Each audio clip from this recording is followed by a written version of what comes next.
11절로부터 20절은요 1절에서 시작되는 말씀의 연장선상에서 있는데, 여기 보면은요 가나안 땅에 들어가서 하나님이 명령하시는 그 명령과 법도와 규례를 저버리고 하나님을 잊어버리는 일이 생기지 않도록 조심해야 한다 하는 말씀을 하고 있죠. 언제 이런 일이 생기기 쉬운가 하면은 12절로부터 13절에 나와요. 내가 먹어서 배부르고 아름다운 집을 짓고 거주하게 되며 또 내 소와 양이 번성하며 내 은금이 정식되며 내 소유가 다 풍부하게 될 때에, 요때가 조심해야 될 때다 그 말이에요. 이 가나안 땅에 들어가면요 젖과 꿀이 흐르는 땅이니까, 그 젖과 꿀이 흐른다는 것은요 이 당시의 표현을 오늘 현대적인 표현으로, 오늘 우리가 사는 이 시대의 표현을 하면요 모든 것이 다 잘 되어서 형통하게 되는 걸 말하는 거예요. 농사를 짓든 장사를 짓든 짐승을 길러든 뭐이든지 다 잘 돼가지고 재물이 늘어나고 사는 것이 편안해지고 몸은 튼튼하고 자식들도 잘 커주고 만사가 잘 되어 나갈 때에, 요때에 하나님의 명령과 규례와 법도를 잊어버리기가 쉽다. 하나님께 이제 찬송하고 경배하는 것이 잊어버려지고, 이렇게 되면 안 되지요. 그러니까 우리가 이런 걸 조심해야지요. 오늘날에도요, 그죠? 오늘날에도 이런 걸 조심해야 돼요.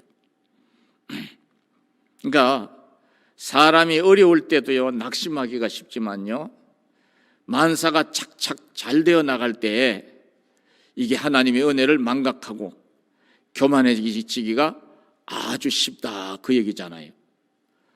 무슨 말이 이해가세요? 그러니까 이래도 우리는 조심해야 되고 저래도 우리는 조심해야 되는 부분이 있어요.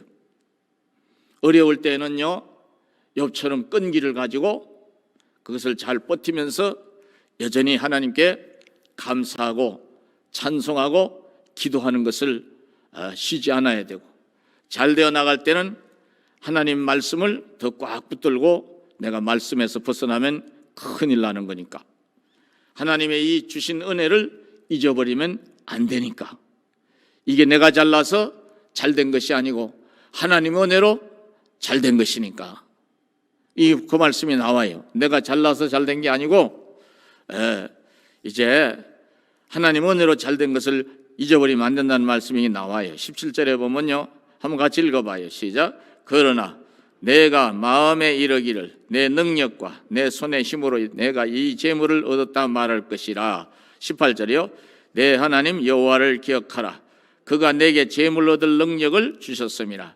이같이 하시면 내 조상들에게 맹세하신 언약을 오늘과 같이 이루려 하심이니라. 그렇죠? 뭘 주셨다고? 재물 얻을 능력을 주셨다는 거예요. 하나님은 영적으로 신령한 은혜도 주시지만요 재물 얻을 능력, 육으로도 잘 될 수 있는 역사를, 복을 주신다는 거잖아요. 그럼 뒤집어서 내가 지금 잘 되고 있다는 것은 하나님 뭘 주시고 있다는 거예요? 복을 주시고 있다는 거예요. 무슨 말이 이해갔죠? 영으로 은혜를 받아서 내 믿음이 쑥쑥 잘 세워 나갈 수 있도록 받침이 되는 역사가 있더라도 내가 영적으로도 교만하면 안 되죠. 나 같은 게 뭐라고 이런 은혜를 주시나. 더 하나님 앞에 겸손하고 섬기는 자가 되려고 힘쓰셔야 되고, 육으로 잘 되어 나갈 때에도 아이고 나 같은 게 뭐라고 이같이 큰 은혜와 복을 주시나, 내가 더 낮아져서 섬기는 자가, 육으로도 섬기는 자가 되라고 이렇게 복을 주시는가 보다, 이렇게 생각을 하고 복을 주시는구나 이렇게 생각을 하고 더 이제 겸손한 자세로 따라서 섬기는 자, 욥처럼 섬기는 자의 모습을 잘 이루어 가려고 할 때에 하나님이 기뻐하셔서 그 복이 끊어지지 않게 하시고 그 은혜가 소멸되지 않게 하실 줄로 믿으시기 바랍니다. 그러니까 은혜 받는 것도 중요하고 응답받는 것도 귀하고 복을 받는 것도 큰 것이고 좋은 것이지만은 그걸 잘 쏟아내버리지 않고 상실하지 않고 그대로 유지해 나갈 수 있는 거, 이게 더 중요한 거예요. 중요한 거예요. 이게 하나님이 주실 수도 있지만 가져가실 수도 있거든요. 그렇죠? 하나님은 주시는 분이고 하나님은 우리로 하여금 더 잘되기를 원하시는 분이시지만 우리가 육으로 타락하면 영으로 망가지니까 우리가 어떠한 경우에서든지 간에 하나님이 하시는 일, 우리의 생사화복을 주관하시는 하나님, 흥망성쇠를 주관하시는 하나님의 그 하시는 일을 망각하지 않고 기억을 잘 하면서 살아가야 된다. 그러지 않으면은 이런 낭패를 당하기가 꼭 십상이다. 이제 뒤에 보면 이제 그 역사적 이야기가 전개될 수 있어요. 우선 이 말씀을 우리가 잘 새기면서 이제 역사적인 예를 하나 제가 들어드릴 때 여러분과 제가 좀 더 깨달았으면 좋겠어요. 여기 이제 그래서 언제적 일을 잊어버리면 안 되느냐 하면은 14절 이제 중반절서부터 그 얘기가 나와요. 15절, 16절까지 한번 14절 한번 읽어봐요. 시작. 내 마음이 교만하여 내 하나님 여호와를 잊어버릴까 염려하노라. 여호와는 너를 애굽 땅 종되었던 집에서 이끌어내시고 너를 인도하여 그 광대하고 위험한 광야 곧 불뱀과 전갈이 있고 물이 없는 간조한 땅을 지나게 하셨으며 또 너를 위하여 단단한 반석에서 물을 내셨으며 내 조상들도 알지 못하던 만나를 광야에서 내게 먹이셨나니 이는 다 너를 낮추시며 너를 시험하사 마침내 내게 복을 주려 하심이었느니라. 복을 받는 과정도 광야를 지나오는 그 과정에서 연단을 받았기 때문에, 그죠? 이런 과정이 있었기 때문에 가나안 땅에서 큰 복이 있다 하는 얘기지요. 여기서는 아직 이루어진 게 아니고 앞으로 이루어질 일에 대해서 미리 말씀하는 거예요.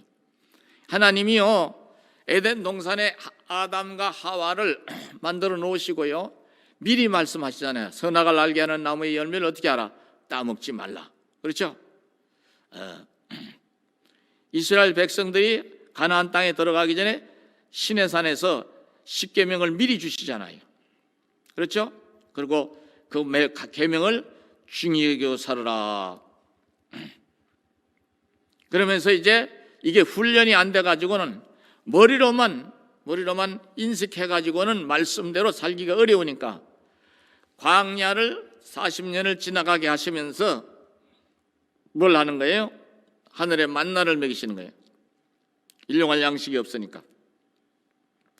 물 한 바가지 제대로 구할 수 없는 사막을 지나가게 하시면서 필요할 때마다 반석을 쪼개서 생수가 나오게 하시고 또 오아시스를 만나게 하시면서 이렇게 이제 물을 풍족하게 마시게 해요.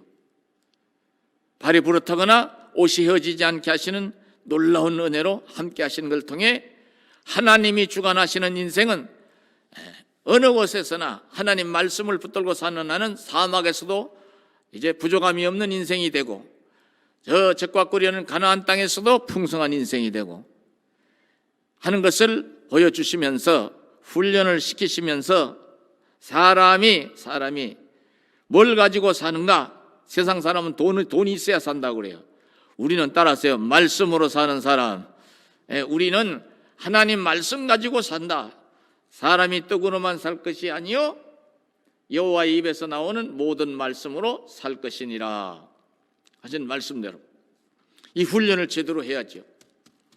이게 잠시 여러분들이요 아직도 물질적으로 좀 고난하고 피곤하더라도요 이 말씀을 우리 자신에게 비춰볼 때 하나님이 이 피곤하고 고난 세월을 잠시 살게 하시는데도 이유가 있으시구나. 할렐루야. 그러니까 염려할 것이 있어요 없어요? 없어요. 오히려 더 잠시 어려운 순간에도 더 어떻게 해야 돼요? 기도하고 더 헌신적으로 살라고 그러고 말씀으로 내 자신을 잘 세우려고 말씀으로 사는 훈련을 내 스스로 해야 되겠죠. 영적으로 부지런해야요 육으로도 하나님이 복을 풍성하게 내려주시는 줄로 아시기 바랍니다. 연관되어 있어요. 영과 육이 떨어져 있는 게 아니잖아요. 우리의 몸과 정신이 일체형으로 되어 있잖아요. 우리 몸이요, 그죠? 그런 것처럼 영과 육도요 떨어져 있는 게 아니 별도의 것이 아니에요. 붙어 있잖아요. 응? 보이는 것과 보이지 않는 것이 하나로 되어 있잖아요. 우리 몸은. 그런 것처럼 하나님이 은혜를 주실 때 은혜를 잘 받고 하나님 그 은혜 받은 대로 살려고 하는 것을 보여드려야죠. 근데 그 과정에서 사는가 안 사는가를 시험을 해보는 거예요. 광야, 인생의 광야를 지나가게 하시면서 시험을 해보시는 거예요. 이거는 테스트라고 그래요. 테스트. 마귀가 우리를 잡아뜨리려고 시험하는 거는 그 뭐예요? 유혹이죠. 유혹. 따라서 유혹이나 핍박으로, 이건 마귀 역사예요.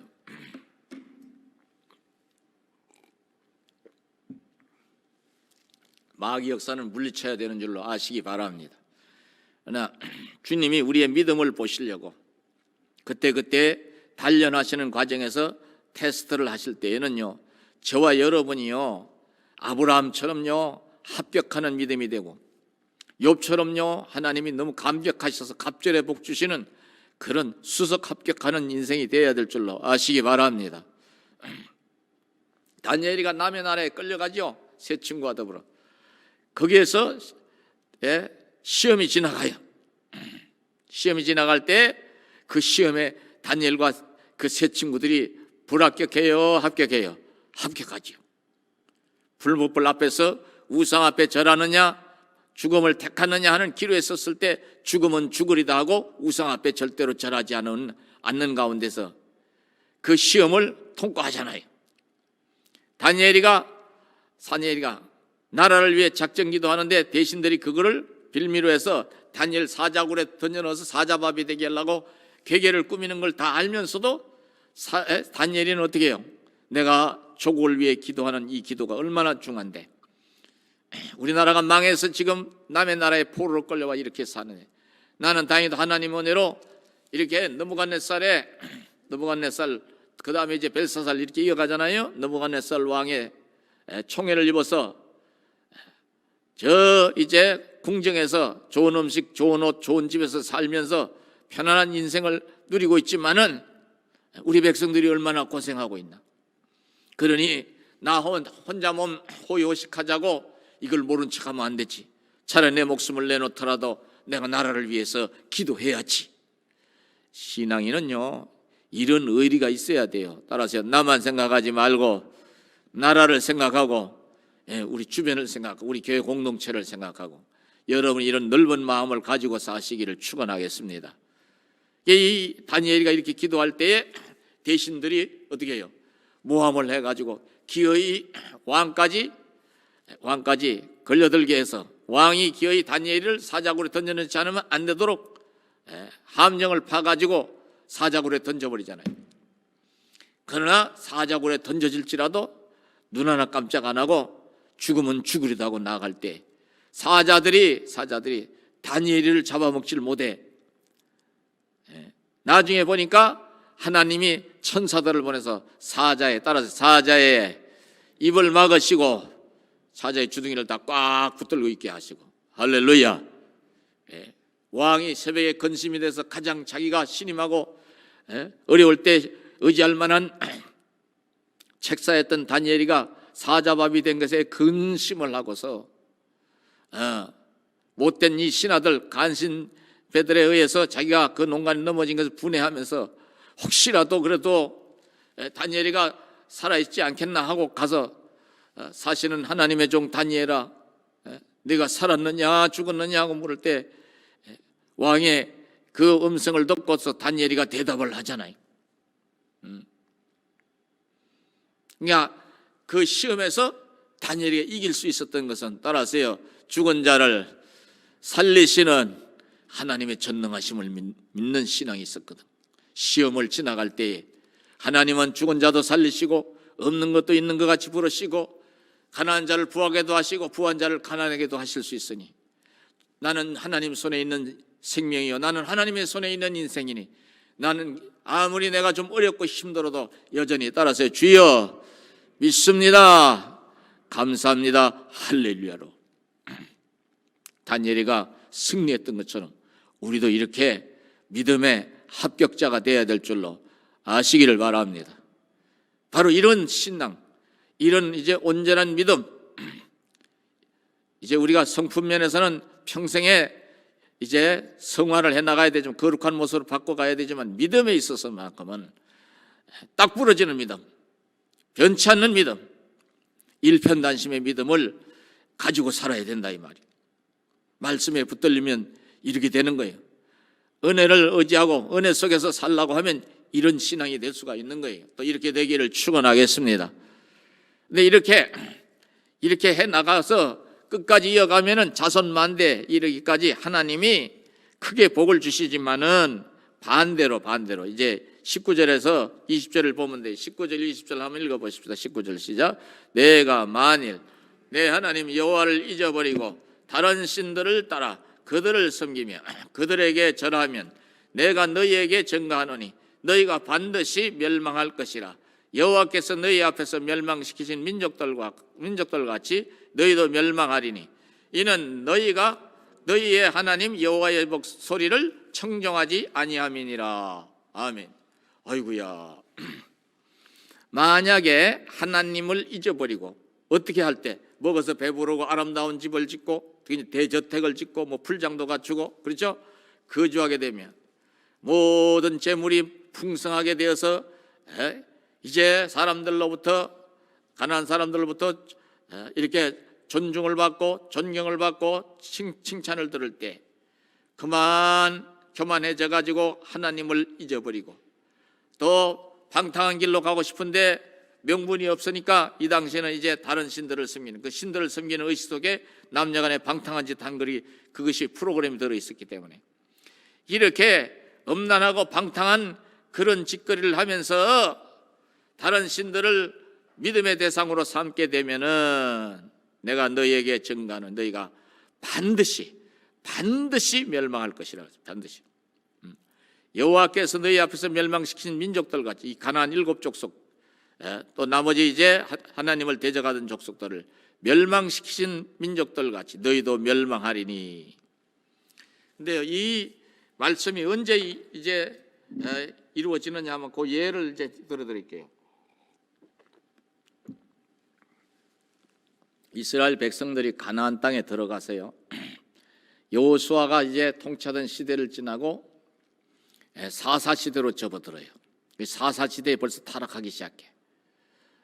그러니까 그럴 때는 하나님이 그 주변국들을 통해서 잠시 어려움은 당하게도 망하게는 않아서 곤란한 일을 자꾸 겪는 거예요. 이게 가벼운 징계죠. 국가적인 차원에서 봤을 때는.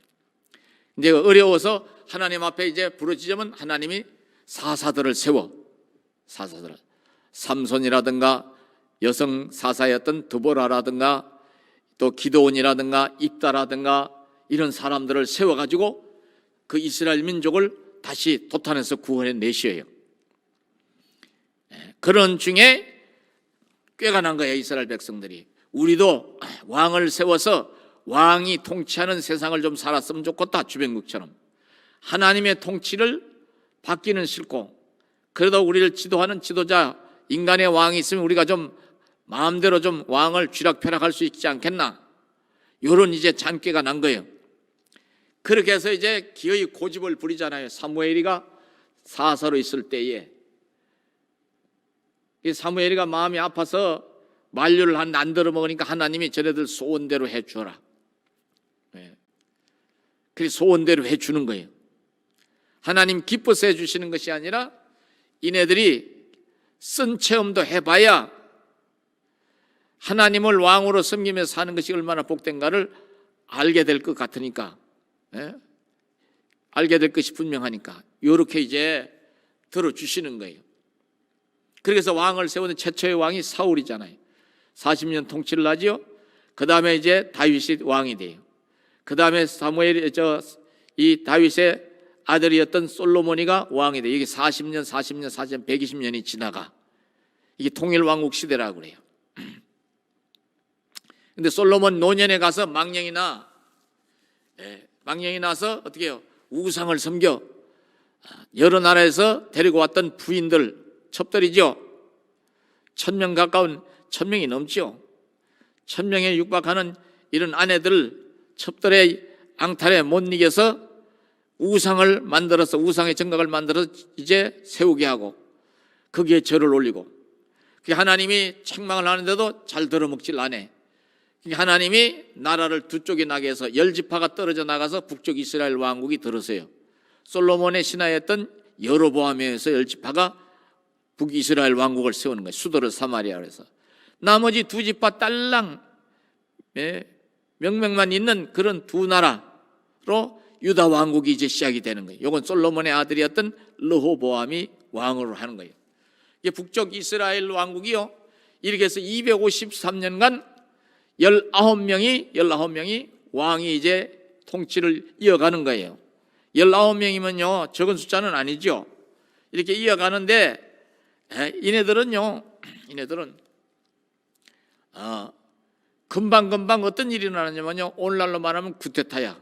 반란이 일어나. 저놈만 왕을 해먹냐? 우리도 좀 해먹자.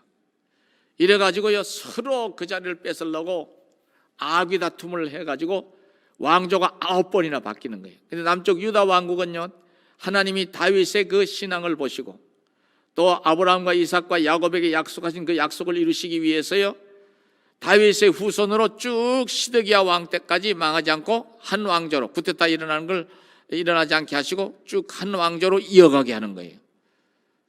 그런데 253년 동안 9왕조가 들어서면서 이제 19명의 왕이 통치를 하지만요, 한 사람도 선한 왕으로 기록이 될 만한 사람이 없어. 다 나쁜 놈들이야. 애기들 표현으로 하면 다 나쁜 왕들이야.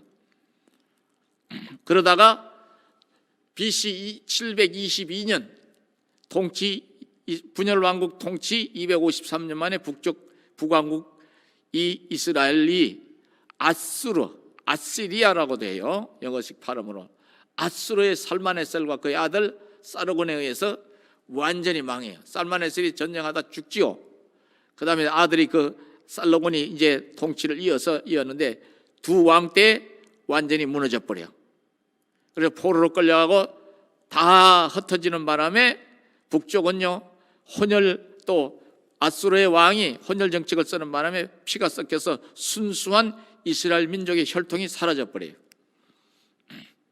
그럼 이걸 보고서 아이고 북쪽이 저러다가 망했구나 이거.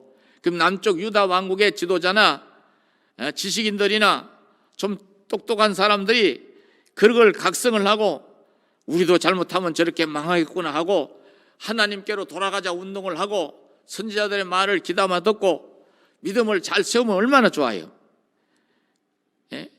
그렇게 남들이 망하는 걸 통해서도 망하지 않는 비결을 배우는 게 우리나라 속담에 이런 게 있어요. 타산지석이라는 말이에요. 타산이. 남의 산의 돌도 내 옥을 갈고 다듬는데 요긴하게 쓸 수 있는 도구가 될 수 있다, 그 얘기인데요, 직역을 하면. 저 사람 예를 하나 들어볼게요. 개인적인 표현으로.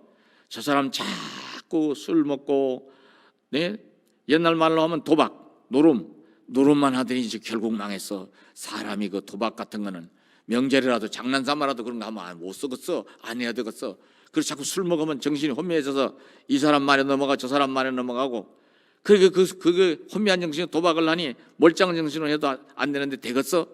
우리는 술도 먹으면 안 되겠어. 이렇게 생각을 하고 먹던 술도 혹시나 술을 잡숴서 먹던 술도 끊고, 혹시나 장난삼아라도 뭐 점심 값 대신 내주기 이런 거 하든가라도 때리치고 딱 중심을 잡고 내가 신앙 중심으로 살아야 되겠다. 이러면요, 그 이웃에 누군가 망하는 걸 통해 내가 정신을 번쩍 차리니까 그것도 하나의 좋은 교훈이 됐다 이 말이야. 그런데 이 정신이 온전치를 못한 사람, 각성이 되지를 않는 사람은요, 좋은 건 본받지를 못하고 나쁜 것을 자꾸 본받아. 저 사람도 그런데 나라고 술이 마신 거 마시는 거지 도박도 해보는 거지 저 사람이 잃어버렸다고, 돈 잃어버렸다고 나라고 내가 잊어버려? 내가 더 잘할 수 있지. 저놈보다 내가 머리가 좋으니까. 예라이. 그럼 바보예요. 뭔 말인지 아세요? 똑똑한 사람은요, 어떤 사람이 똑똑한 사람이에요? 공부 많이 한 사람이 똑똑한 사람이 아니에요. 항상 겸손하게 인생을 누군가를 통해서든 간에 나쁜 사람을 통해서도 인생의 교훈을 얻고 좋은 사람을 통해서도 인생의 교훈을 얻는 이런 사람, 다시 말해서 망하는 사람을 통해서도 인생의 교훈을 얻고 흥하는 사람을 통해서 인생의 교훈을 얻고, 여러분과 제가 그래야 될 줄 아시기 바랍니다. 마지막까지 배우는 자세로 살다 가야 되는 거예요. 애들 말도 쓸만이면 귀담아 들을 줄 알고, 어른 말이라도 시답지 않은 소리면 물리치고 따라서요, 사단이에게 속지 말고 그렇게 살아가야 된다고 말이에요. 253년 분열왕국의 북쪽 분열왕국 시대에 253년으로 북쪽 왕국은 완전히 끝나, 역사가. 남쪽 왕국은요, 그 뒤로 136년을 더 유지해서 389년까지 가요, 분열왕국 역사로.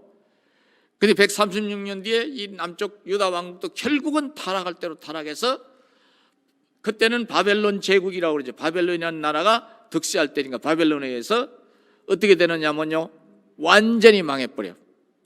포로로 끌려가. 그리고 70년 동안 포로 생활을 하게 되는 거예요. 그때 끌려갈 때 얼마나 많은 사람이 죽고 상했겠어요. 응? 또 남의 나라에 포로로 끌려가서 사는 게 얼마나 힘들었겠어요.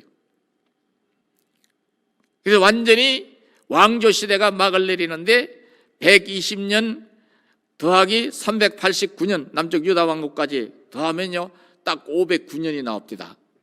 이게 500년 남짓의 왕조 역사를 통해 하나님이 성경에 기록하기 위해서 열왕기 상하, 사무엘 상하, 열왕기 상하, 역대 상하를 통해서 우리에게 뭘 주시는 거예요? 어떤 교훈을 주시는 거예요? 하나님은 복을 주실 수도 있지만 가져가실 수도 있는 하나님.